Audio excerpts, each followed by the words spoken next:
Welcome to Sethu Chitra kitchen. சப்பாத்தி நல்லா சாஃப்டாக வரத்துக்கு நம்ம எப்படி அந்த மாவு பிசைகிறது, அப்புறம் அதுக்கேற்ற மாதிரி குருமா எப்படி வைக்கிறது அப்படின்றத இந்த வீடியோவில் ஸ்டெப் பை ஸ்டெப்பாக நான் சொல்லியிருக்கேன்.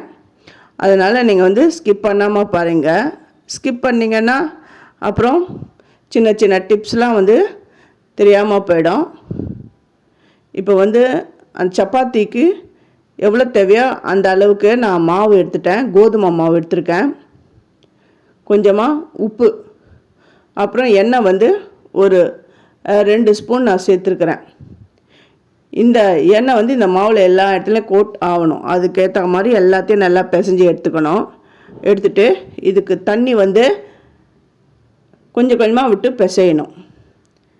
தண்ணி விடுறதுக்கு முன்னாடி அந்த மாவை நல்லா அந்த எண்ணெயும் உப்பும் அந்த மாவில் எல்லாமே சேர்ந்துருக்குதா அப்படின்னு எப்படி தெரியணும்னா, எல்லாத்தையும் நல்லா கலந்துட்டு அப்படி கொழுக்கட்டை மாதிரி பிடிச்சாலுமே தெரியும் இந்த எண்ணெய் எல்லா மாவுலையும் பரவிடுதுன்னு. அதுக்கப்புறம் தான் தண்ணியை கொஞ்சம் கொஞ்சமாக விட்டு நல்லா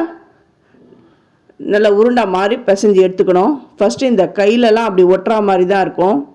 நல்லா பிசைய அந்த கிண்ணத்துலையும் சரி கையிலையும் பாருங்கள் ஒட்டாது. மாவு நல்லா சாஃப்டாக பிசைஞ்சிட்டேன். இப்போ இதை ஒரு 15 நிமிஷம் அப்படியே மூடி போட்டு வச்சிடுறேன். இப்போ குருமா எப்படி பண்ணுறதுன்னு பாருங்கள். குருமாவுக்கு தேவையான பொருட்கள் எடுத்துருக்கிறேன். வெங்காயம், கொத்தமல்லி, கருவேப்பிலை, இஞ்சி, பூண்டு, தக்காளி, பச்சை மிளகா 2 எடுத்திருக்கேன். தேங்காய் அரைச்சி விட்டுறதுக்கு தேங்காய் எடுத்திருக்கேன். இப்போ இதெல்லாம் நல்லா நான் கட் பண்ணி எடுத்துன்னு வந்துடுறேன். வெங்காயம், தக்காளி, பச்சை மிளகா கீத்தாக கட் பண்ணியிருக்கிறேன். அப்புறம் இஞ்சி, பூண்டு, அப்புறம் சோம்பு, பட்டை, ஏலக்காய், இது லவங்கம், இதெல்லாம் சேர்த்து நான் அரைச்சி எடுத்துன்னு வரேன்.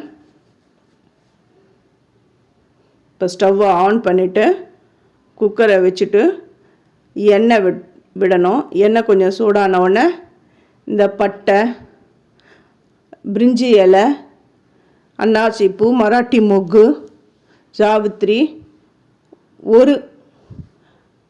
ஒரு ஏலக்காய், ஒரு கிராம்பு போட்டிருக்கேன். இதெல்லாம் போட்டு அது நல்லா ஃப்ரை ஆன உடனே வெட்டி வச்சுருக்கிற வெங்காயம், பச்சை மிளகா, கருவேப்பிலை இதை நான் சேர்த்துட்டு நல்லா வதக்கணுன்னா ரொம்ப நல்லா இல்லை, இந்த கண்ணாடி பதம் வந்தாலுமே போதும். அந்த வெங்காயம் கண்ணாடி பதம் வந்துடுது. இப்போது இஞ்சி பூண்டெல்லாம் நம்ம அரைச்சி போட்டிருக்கோம் பாருங்கள், அரைச்சிருக்கோம், அதை இதில் சேர்த்துடணும். நல்லா இந்த பச்சை வாடை போகிற அளவுக்கு கொஞ்சம் நல்லா வதக்கிக்கணும். இது நல்லா வதங்கிடுது. இந்த டைமில் தக்காளியை நான் இதில் சேர்த்துருக்குறேன். வெட்டி வச்சுருக்கிறேன் அந்த தக்காளியை நான் இதில் சேர்த்துட்டேன்.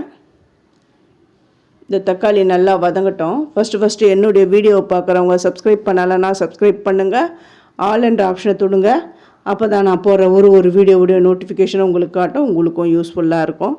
இப்போது இந்த குருமாவுக்கு தேவையான உப்பை நான் இப்போ சேர்த்துட்டு நல்லா கலந்து விடணும். இந்த தக்காளி நல்லா மேஷ் ஆகட்டும்.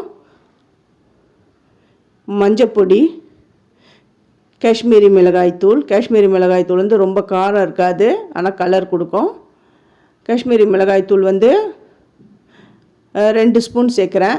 தனியாத்தூள் 3 ஸ்பூன் சேர்த்துட்டேன். இது எல்லாமே நல்லா சேர்ந்து வர அளவுக்கு நல்லா கலந்து விட்டுட்டேன். இப்போ தேவையான அளவு தண்ணி விடணும். தண்ணி நல்லா விட்டாச்சு. நல்லா கலந்து கொடுக்குறேன். இப்போ மிக்ஸி ஜாரில் அரை மூடி தேங்காய், முந்திரி ஒரு 4-5 தான் நான் சேர்த்துருக்கேன். அதுக்கப்புறமா உடச்ச கடலையும் சேர்த்து நல்லா அரைச்சி எடுத்துன்னு வந்துட்டு இந்த குக்கரில் அதையும் இதில் சேர்த்துட்டு தேவையான அளவு தண்ணியும் விட்டாச்சு. இப்போ எல்லாம் கலந்து கொடுத்துட்டு ஒரு விசில் வந்தால் போதும். இப்போ காய்கறிலாம் போடணும் அப்படின்னிங்களா, உங்களுக்கு இஷ்டம் இருந்தால் பட்டாணி, உருளைக்கிழங்கு, என்ன காய் வேணுமோ அதை நீங்கள் போட்டுக்கலாம். இப்போ ஒரு 15 நிமிஷம் ஆகிடுது. இந்த மாவும் நல்லா சேர்ந்து வந்துடுது. இப்போ எடுத்து இப்போ உருண்டைகளை நான் பிடிச்சிடுறேன். இந்த சப்பாத்தியை தேய்ச்சி இந்த கல்லில் விடணும். இந்த சப்பாத்தியை தேய்க்கிறதெல்லாம் ஏன் காட்டல அப்படின்னு சொல்ல போகிறீங்க. சப்பாத்தி தேய்க்கிறது எல்லாமே தெரியும். இன்னும் நான் அந்த சப்பாத்தி தேய்க்கிறது அதெல்லாம் காமிச்சேன்னா வீடியோ லாங்காக போயிடும். சப்பாத்தி தேய்க்கிறது எல்லாருக்குமே தெரியும். அந்த கல்லில் போட்டு அது ஓரளவுக்கு அந்த பபுள்ஸ் வந்த உடனே தான் திருப்பி போடணும். திருப்பி போட்டு கொஞ்சமாக எண்ணெய் அப்படி சுத்தூரமாக லைட்டாக விடுங்க. அந்த சப்பாத்தி பாருங்கள் நல்லா அது அப்படி வருது பாருங்கள், நல்லா உப்பி அப்படி மேலே வருது பாருங்கள். இந்த மாதிரி நீங்கள் பண்ணுங்கள். இந்த மாதிரி சப்பாத்தி செஞ்சிங்கன்னா சப்பாத்தி நல்லா சாஃப்டாக வரும். இது ரேஷன் கோதுமை மாவில் தான் நான் இதை செய்கிறேன்.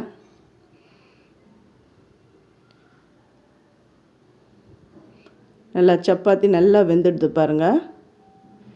இப்போ நான் இந்த சப்பாத்தி எடுத்துகிட்டு இன்னொரு சப்பாத்தியை நான் போடுறேன். இப்போ வந்து குக்கரை நான் ரிலீஸ் பண்ணுறேன் பாருங்கள்.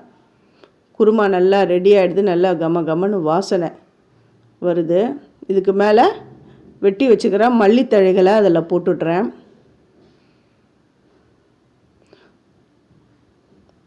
இது வந்து வெறும் குருமா. நீங்கள் வெஜிடபிள் வேணால் கூட வெஜிடபிள் போட்டு வெஜிடபிள் குருமா பண்ணலாம். சூப்பரான சப்பாத்தி குருமா ரெடி ஆகிடுது. இதை நீங்கள் உங்கள் வீட்டில் செஞ்சு பாருங்கள். செஞ்சு பார்த்துட்டு எப்படி இருந்ததுன்னு எனக்கு கமெண்ட் பண்ணுங்கள், லைக் பண்ணுங்கள், ஷேர் பண்ணுங்கள், ஹைப் கொடுங்க. எந்த அளவுக்கு இந்த சப்பாத்தி சாஃப்டாக இருக்குது அப்படின்றதும் பாருங்கள். அது பிக்கும்பொழுதே தெரியுது எவ்வளோ சாஃப்டாக இருக்குது பாருங்கள். தேங்க்யூ.